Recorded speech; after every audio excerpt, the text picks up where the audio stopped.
Okay, how old are your daughters? I have a 25-year-old and a 15-year-old. Oh, okay. Where are they now?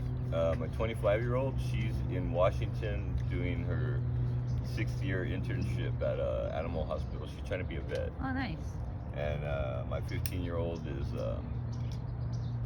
she's growing up, and she's shunned me, I guess, put me to the side, and I figure when she grows up and she matures, she'll understand.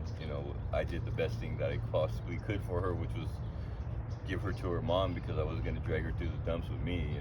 Oh. So I told her, Mom, you're going to have to take care of her until I could get back on my feet, and it's been a struggle. Wow. So you couldn't work it out with your wife and kind of like. No, I was never supporting- married, but Oh, I see. no, you shouldn't eat that. Don't eat that. My story is a bit different than his, but it's I had 4.5 years ago. I had my own apartment. I worked in the mall for 8.5 years. Yeah. I did housekeeping, cleaning for probably 3.5 out of the 8 years, because they made me like a supervisor. But I still worked. I was a working supervisor. I didn't get the pay. Oh. I just got the promise. We're gonna move you up. Oh, really? Yeah, Oh. they never came through. I went to three different companies. I worked right here at Westfield, Santa Anita. Uh-huh. I did that for a long time, and I made a lot of friends. Met a lot of people.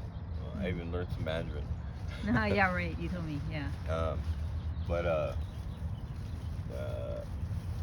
my ex-employer, he started out as a supervisor, and from day one we clashed. Oh.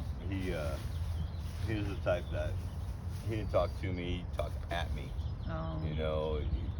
Just his whole demeanor from day one was just crap. Yeah. And there was something about him I didn't really care for myself. Yeah. I don't know what it was, but I figured it out later. Oh. Make a long story short, he would be on me about everything.